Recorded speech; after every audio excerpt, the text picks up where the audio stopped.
Good morning student. अब हम चलते हैं शब्द निर्माण समास की तरफ, चैप्टर 2, जिसमें आपने अब तक क्लास 8 में समास पढ़ा तो देखा कि समास वो शब्द रचना है जिसमें कि दो या दो से अधिक पद मिल करके एक स्वतंत्र शब्द की रचना करते हैं तो समास कहलाता है। लेकिन अब आप 9th में देखेंगे थोड़ा सा वो चेंज हो जाएगा कि वो अर्थ की दृष्टि से हो जाएगा, शब्द की दृष्टि से हो जाएगा, तत्सम तद्भव की दृष्टि से हो जाएगा। तो यहाँ पर हम देखेंगे कि शब्द समास वह शब्द रचना है जिसमें अर्थ की दृष्टि से परस्पर स्वतंत्र संबंध रखने वाले दो या दो से अधिक शब्द मिलकर किसी अन्य स्वतंत्र शब्द की रचना करते हैं तो समास कहलाता है। या तो हम कह सकते हैं कि समास वह है जिसमें जब दो या दो से अधिक शब्द जो कि आपस में स्वतंत्र संबंध हो जिनका और वो स्वतंत्र शब्द की रचना करें तो वो क्या कहलाएगा? वो कहलाएगा समास। और समास में दो पद होते हैं, एक पूर्व पद, दूसरा उत्तर पद। जैसे फर्स्ट पार्ट और सेकंड पार्ट। तो किसी सेंटेंस के दो पार्ट कर लिए जाते हैं तो फर्स्ट पार्ट पूर्व पद और सेकंड पार्ट उत्तर पद। जैसे दश है जिनके आनंद, दश है फर्स्ट और जिनके आनंद उत्तर पद हो गया तो दश आनंद हो गया। इस प्रकार से जो रचना होती है वो समास कहलाती है। और जब इन्हीं को अलग कर दिया जाता है, पहले समास में इकट्ठे कर लिया जाता है, एकत्र कर लिया जाता है या संग्रहित कर लिया जाता है और उसी प्रकार से जब इसको तोड़ा जाता है तो उसको समास विग्रह कहते हैं। जैसे सीता राम समस्त पद का विग्रह अगर हम करें तो सीता और राम कह देंगे। इसी प्रकार से अब देखेंगे कि समास प्रक्रिया में शब्द निर्माण कैसे होता है। तो समास प्रक्रिया द्वारा शब्द निर्माण तत्सम से होता है और फिर तद्भव से होता है, देशी और विदेशी से होता है। उसके बाद हम देखेंगे समास के भेद। तो समास के 3 भेद होते हैं। समास के मुख्यतः 4 भेद होते हैं। जैसे तत्पुरुष समास, आगे तो आपने 8 तक में ज्यादा पढ़ा है, आपने 6 समास पढ़ा है, लेकिन यहाँ पर आप 4 प्रकार पढ़ेंगे क्योंकि तत्पुरुष में द्विगु समास और कर्मधारय समास मिल जाते हैं, वो अलग से नहीं आते हैं। तो तत्पुरुष में द्विगु तत्पुरुष या कर्मधारय तत्पुरुष, इस प्रकार से समास की गणना होती है। और बहुव्रीहि समास, फिर द्वंद्व समास, फिर अव्ययी भाव समास। संस्कृत में द्विगु तथा कर्मधारय समास को अलग से किया जाता है, इसी तरह आपको अलग से 8 तक समझाया गया, लेकिन यहाँ पर अब हिंदी में अलग से आपको उसकी गणना नहीं मिलेगी। लेकिन हिंदी में इनकी चर्चा तत्पुरुष समास के अंतर्गत की जाती है। तत्पुरुष समास, अब हम देखेंगे तत्पुरुष समास किसे कहते हैं। तो तत्पुरुष समास वो होता है जहाँ पूर्व पद विशेषण होता है। पूर्व पद क्या होता है? विशेषण होने के कारण गौण हो जाता है तथा उत्तर पद विशेष होने के कारण प्रधान हो जाता है। तो प्रधान का अपोजिट गौण होता है, ये जानते हैं आप लोग, हो जाता है वहाँ तत्पुरुष समास होता है जहाँ पूर्व पद गौण रहता है तथा उत्तर पद प्रधान हो जाता है। उत्तर पद प्रधान होता है, वहाँ तत्पुरुष होता है। इस प्रकार तत्पुरुष समास में सदैव पूर्व पद गौण तथा उत्तर पद प्रधान होता है। सामान्यतः तत्पुरुष समास 2 प्रकार से बनते हैं, जैसे संज्ञा से और संज्ञा के समास से। युद्ध का क्षेत्र, तो संज्ञा से बन रहा है तो युद्ध क्षेत्र बना। दान में वीर, दानवीर बन गया। संज्ञा और क्रिया मूलक शब्दों के समास से। शरण में आगत मतलब आया हुआ, शरणागत, शरण में आया हुआ, आगत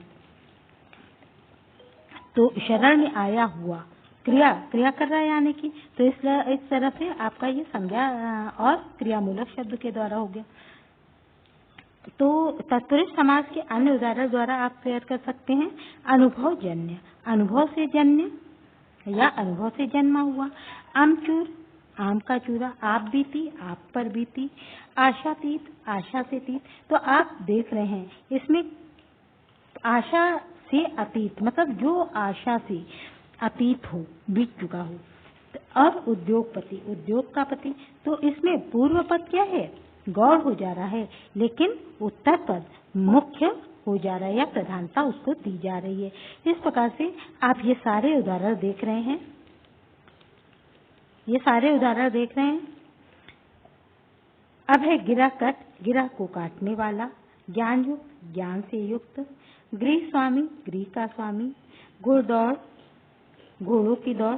इस प्रकार से ये सारा है। जैसे गृहागत, गृह को आगत है, गृहागत गृह को आगत मतलब आया हुआ। अब है गुरु दक्षिणा, गुरु के लिए दक्षिणा, गंगा तट, गंगा का तट। इस प्रकार तत्पुरुष समास के उदाहरण हैं। अब है पराधीन, पर के अधीन, भयभीत, भय से भीत, भूदान, भू का दान अर्थात धरती का दान, मनगणन, मन से गढ़ा हुआ, मनदान, मद से अंधा, यज्ञशाला, यज्ञ के लिए शाला। तो इस प्रकार ये सारा क्या होगा, या युद्ध क्षेत्र अगर हम कहें तो युद्ध के लिए क्षेत्र, तो ये भी क्या होगा, तत्पुरुष समास हो जाएगा। अब है तत्पुरुष समास के उपभेद कि और कितने समास हो जाते हैं तत्पुरुष से। तत्पुरुष समास के दो भेद होते हैं, एक कर्मधारय और एक द्विगु। तो चूंकि दोनों में उत्तर पद प्रधान होता है, जैसा कि हमने तत्पुरुष में बताया कि उत्तर पद प्रधान होता है और मुख्य पद जो पहला पद होता है वो गौड़ होता है। तो इन्हें कर्मधारय में, कर्मधारय का भी यही होता है कि पूर्व पद जो है प्रधान होता है, मुख्य होता है, और पूर्व पद गौड़ होता है और उत्तर पद क्या होता है, प्रधान होता है। तो इसलिए हम किसमें द्विगु समास को रखते हैं, कर्मधारय को रखते हैं, तत्पुरुष समास में। और कर्मधारय समास वहाँ होता है जहाँ पूर्व पद विशेषण होता है। लेकिन एक चीज हमें ध्यान देना पड़ता है कि कर्मधारय समास ऐसे पद में होता है जहाँ पहला पद क्या होता है, विशेषण होता है। विशेषण क्या होता है, संज्ञा या सर्वनाम की विशेषता बताता है। और उत्तर पद विशेष होता है, उत्तर पद विशेष होता है। तो उत्तर पद में उपमेय और उपमान का संबंध भी हो सकता है, उपमेय और उपमान का संबंध भी हो सकता है। जैसे नीलकंठ, नीलकंठ, तो नील क्या है, विशेषण है, और कंठ तो संज्ञा है, तो संज्ञा की विशेषता बता रहा है। तो नील कमल, कमल की विशेषता की नीला है कमल। इसी प्रकार पीतांबर, पीत है जो अंबर अर्थात पीला वस्त्र। तो यहाँ पर किसी संज्ञा की, यहाँ पर किसी की विशेषता बताई गई, इसलिए यहाँ पर पहला पद क्या था, विशेषण था, इसलिए ये क्या हुआ, कर्मधारय समास हुआ। अब यहाँ पर कुछ उदाहरण और आप देख सकते हैं कि अंधकूप, अंधकूप, तो अंध, कूप, कूप अर्थात कुआं, तो अंधा है जो कूप अर्थात उसकी गहराई, या अंधविश्वास, विश्व अंधा है जो विश्वास, विश्वास एक मतलब कि इस तरह से हर तरह की बात करते हैं। नीलकंठ या परमानंद या महाराजा, महान है तो महानता बताइए, शुभागमन शुभ बताया, तो इस प्रकार से ये विशेषण बताया। तो ये यहाँ पर क्या होगा, आपका कर्मधारय समास होगा। अब है उपमेय और उपमान का इनमें संबंध। जैसा कि हमने आगे बताया कि उपमेय और उपमान का संबंध होता है, तो अब हम बताएंगे कि कर्मधारय में किस प्रकार से उपमेय और उपमान का संबंध होता है। जैसे घनश्याम, तो उपमान घन के समान उपमान दी गई है।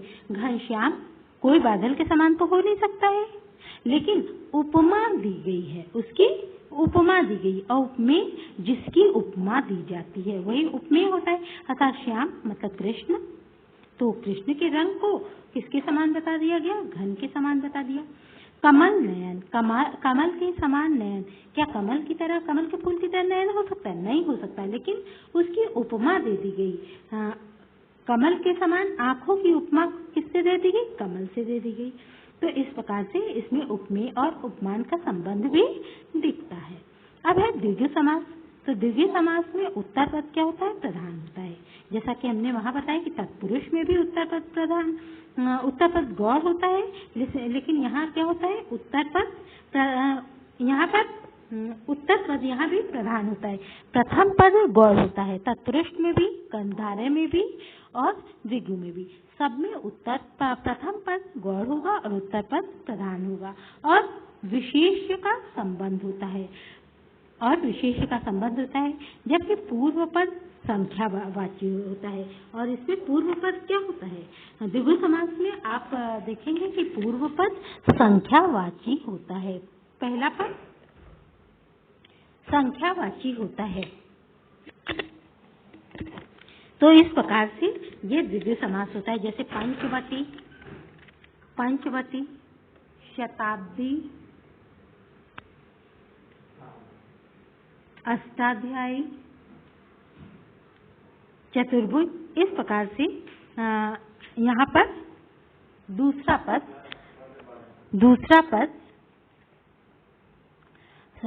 प्रथम पद संख्यावाची होता है और दूसरा पद किसी विशेष्य होता है। दूसरा पद विशेष्य होता है। इस प्रकार से ये द्विगु समास होता है। अब है बहुव्रीहि समास। अब आप दूसरे नंबर पे देखेंगे बहुव्रीहि समास। तो बहुव्रीहि समास वहाँ होता है जहाँ समस्त पद में आए दोनों पद गौड़ होते हैं। मतलब इसमें बहुव्रीहि में क्या होता है? दोनों पद गौड़ होते हैं तथा दोनों मिलकर किसी तीसरे और मुख्य पद की बात करते हैं, किसी तीसरे की बात करते हैं। यहाँ तीसरा पद ही प्रधान हो जाता है। यहाँ पर सेंटेंस के जो दोनों पद होते हैं उसमें प्रधानता नहीं होती, लेकिन किसी तीसरे छुपे हुए पद की बात की जाती है। वही छुपा पद क्या होता है? प्रधान होता है। और तीसरे पद का ज्ञान संदर्भ से होता है, मतलब उसके सब्जेक्ट से, उसको पढ़ने से कुछ हमें समझ में आता है। जैसे कि मुहावरे को कभी कभी समझ में आता है, तो उसी तरह से इसी तीसरे पद को पढ़ने से समझ में आता है। उदाहरण के लिए जैसे है नीलकंठ। आप नीलकंठ लो तो शब्द का विग्रह अगर हम करेंगे तो कहेंगे नीला है कंठ जिसका। तो नीला है कंठ जिसका, तो किसी का कंठ तो नीला हो नहीं सकता है। किया जाएगा तो कर्मधारय समास होता है नीला है कंठ के रूप में। लेकिन यदि इसके विग्रह में नील और कंठ दोनों का अर्थ क्या है? नीला ही होता है। अतः शिव मतलब कंठ का अर्थ भी नीला है और नील का भी अर्थ है नीला। और नीलकंठ एक चिड़िया का नाम भी होता है। तो इस प्रकार से अगर देखा जाए तो नील का अर्थ भी नीला और कंठ का भी अर्थ है नीला, तो दोनों को मिला करके नीला ही देखेंगे। लेकिन इसमें तीसरा शब्द पद छुपा हुआ है जो कि मुख्य है। इस नीलकंठ का अर्थ है शिव, अर्थात शिव। तो यही बहुव्रीहि समास, यहीं पर यही बहुव्रीहि हो जाता है। इस अर्थ में नीलकंठ दोनों गौड़ हो जाते हैं, लेकिन शिव जो है ये प्रधान हो जाता है। तो यहाँ पर कुछ उदाहरण आपको दिए जा रहे हैं, जैसे पीताम्बर है, दशानन है, त्रिलोचन है, चतुर्भुज है। तो ये सारे आपको बहुव्रीहि समास क्यों? इसलिए कि इसमें दोनों पद प्रधान नहीं है, लेकिन किसी तीसरे की बात कर रहे हैं। जैसे पीताम्बर, अंबर मतलब आकाश होता है, लेकिन वस्त्र के बारे में हम सोच नहीं सकते। लेकिन पीला है अंबर जिसका, अर्थात श्री कृष्ण के लिए कहा गया। दशानन, दश है आनंद, आनंद मतलब मुख, तो अर्थात रावण। त्रिलोचन, तीन है लोचन जिसके, अर्थात शिव। चतुर्भुज, चार है भुजाएं जिनके, अर्थात विष्णु। सुलोचना, सुंदर है लोचन जिनके, अर्थात स्त्री। अंशुमाली, अंशु का होता है किरणें, माला जिसकी मतलब के, अर्थात सूर्य। अष्टाध्यायी, 8 अध्याय वाला, पाणिनि का व्याकरण।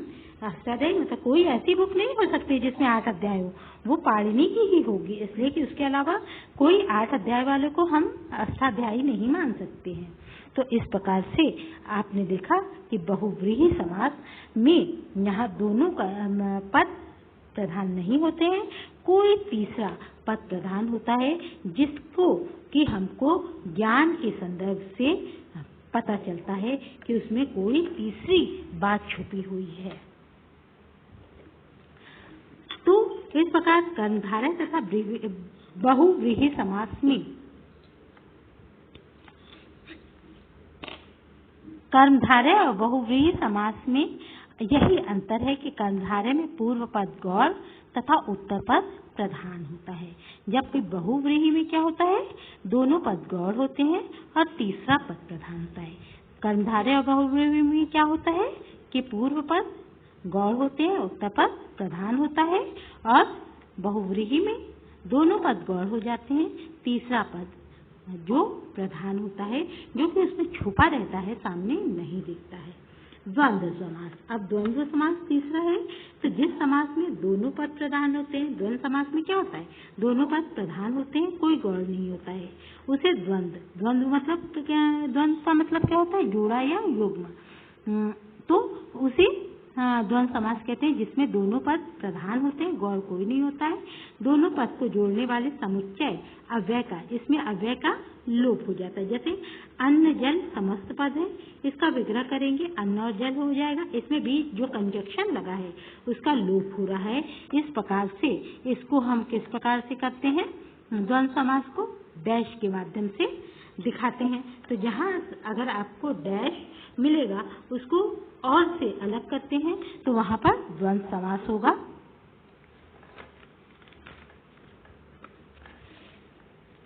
अब है चौथा अव्ययीभाव समास। तो जिस समास में अव्ययीभाव समास क्या होता है, जिस समास में पूर्व पद अव्यय हो उसे अव्ययीभाव कहते हैं। जैसे प्रतिदिन, प्रतिदिन प्रति अव्यय, यथा अव्यय, आम नहीं आ अनु, ये अव्यय है और इनका विग्रह क्या है, प्रतिदिन, दिन दिन, यथाशक्ति, यथाशक्ति के अनुसार, आ मरण तक, मतलब जन्म से मरने तक, अनुरूप रूप के योग्य। इस प्रकार से इसमें क्या होता है, पूर्व पद अव्यय होता है, इसलिए उसे अव्ययी भाव कहते हैं। जैसे आजन्म, एकाएक, दिनों दिन, प्रत्येक, यथोचित, रातों दिन, तो या रातों रात, इस प्रकार से आपको मिलेगा। तो यहाँ आप सारा उदाहरण देख रहे हैं, इनको आपको पढ़ना पड़ेगा अच्छे से। विभिन्न समास में अंतर। अब है हर समास में अंतर, देखिए क्या होता है। ऐसे तो आप परिभाषा के द्वारा अंतर समझ चुके हो, लेकिन फिर भी द्विगु समास में समस्त पद का पहला पद क्या होता है, संख्यावाचक होता है। द्विगु समास में क्या होता है, पहला समास में पहला पद संख्यावाचक और दूसरा पद विशेष्य होता है। परंतु बहुव्रीहि समास में पूरा पद ही विशेषण का काम करता है। पूरा पद बहुव्रीहि में क्या होता है, पूरा पद विशेषण का काम करता है। कुछ ऐसे उदाहरण मिलते हैं जिन्हें दोनों समास के अंतर्गत रखा जा सकता है। कुछ ऐसे भी उदाहरण होते हैं और इसमें ज्यादातर ऐसा होता है कि अगर आपको नहीं समझ में आ रहा है, आप कहीं भी रख दें तो आपका सही हो जाता है, लेकिन थोड़ा समझना पड़ता है उसे। जैसे चतुर्भुज, चार भुजाओं का समूह द्विगु समास है, चतुर्मुख द्विगु समास है, त्रिनेत्र द्विगु है। लेकिन अगर हम इसे कह रहे चतुर्भुज द्विगु समास है, लेकिन चार भुजाएं हैं जिसकी अर्थात विष्णु, तो तब बहुव्रीहि हो जाता है। अगर हम इसी को चार भुजाओं का समूह कहते हैं तो क्या हो जाए, चार भुजाओं का समूह कह देंगे तो द्वितीय हो जाएगा। लेकिन चतुर्भुज अगर चार भुजाएं हैं जिनकी बात कर देंगे तो बहुव्रीहि हो जाएगा। तो यहाँ पर कहीं कहीं पर हम देखेंगे कि हम अगर जब उसका विग्रह करेंगे तो हमारे अनुसार विग्रह किया हुआ रूप ही उसका बदल होगा, उसको बदलेगा। तो इस प्रकार से ये हम देख सकते हैं। अब कर्णधारय तथा बहुव्रीहि में, अभी तक द्विगु और बहुव्रीहि में हमने देखा, अब कर्णधारय और बहुव्रीहि देखेंगे में क्या अंतर है। तो समास के कुछ उदाहरण हैं जो कर्णधारय बहुव्रीहि में समान रूप से पाए जाते हैं और दोनों का अंतर समझने के लिए विग्रह पर ध्यान देना होता है। तो जैसे कि हमने बताया कि विग्रह जैसे हम करेंगे तो विग्रह का बहुत ध्यान देना होता है। तो कर्णधारय समास में क्या होता है, एक पद विशेषण और दूसरा पद विशेष्य होता है या उपमेय होता है। विशेष्य भी हो सकता है और उपमेय मतलब जिसकी तुलना हो, जिसकी तुलना की जाए। जैसे पीतांबर में अगर तुलना की गई, पीत है अंबर, पीत विशेषण है और अंबर विशेष्य है। कमल नयन में कमल उपमेय, जैसे कि हमने बताया कि आंख की तुलना कमल से नहीं की जा सकती, लेकिन उपमेय माना गया तो इस प्रकार से ये अंतर दिखा। परंतु बहुव्रीहि समास में समस्त पद ही किसी संज्ञा के विशेषण का कार्य करता है तथा दोनों पद के अर्थों में अलग अर्थ प्रकट होता है। जैसे ऊपर शब्दों को ही लें तो पीताम्बर, पीले हैं अंबर वस्त्र, अंबर जिसके अर्थात श्री कृष्ण, कमल नयन, कमल के समान नयन अर्थात विष्णु होता है। लेकिन तो ध्यान रखना होता है कि जहाँ दोनों में से कोई पद प्रधान नहीं होता है तथा दोनों पदों में भिन्न तीसरा अर्थ निकलता है तो बहुव्रीहि समास हो जाता है। तो इसी प्रकार से आप उदाहरण देखेंगे और दूसरे पद का विशेषण उपमान हो तो कर्मधारय होता है। तो जैसे अब है दशानन, दश आनंद कर्मधारय, षडानन, 6 आनंद कर्मधारय, लंबोदर, लंबा है उधर कर्मधारय, 10 मुख है जिनके रावण, 6 मुख है जिनके। अब षडानंद यहाँ बात हो रही है तो जैसे आपने षडानंद की 6 आनंद कर्मधारय, 6 आनंद है जिनके और 6 मुख हैं जिनके हैं अगर कर देते हैं तो कार्तिकेय हो जाता है, तो बहुव्रीहि हो जाता है। तो हमारे द्वारा जैसा कि हम उसका खंड करेंगे, जैसा हम विग्रह करेंगे तो वैसे वो परिभाषित होगा। इस प्रकार से हम इन दो कर्मधारय और बहुव्रीहि समास को देखेंगे। अब है कर्मधारय समास और द्विगु समास। कर्मधारय समास में समस्त पद का एक पद गुणवाचक होता है और दूसरा विशेष्य होता है, परंतु द्विगु में पहला पद संख्यावाचक और दूसरा संख्यावाचक विशेषण होता है और दूसरा विशेष्य होता है।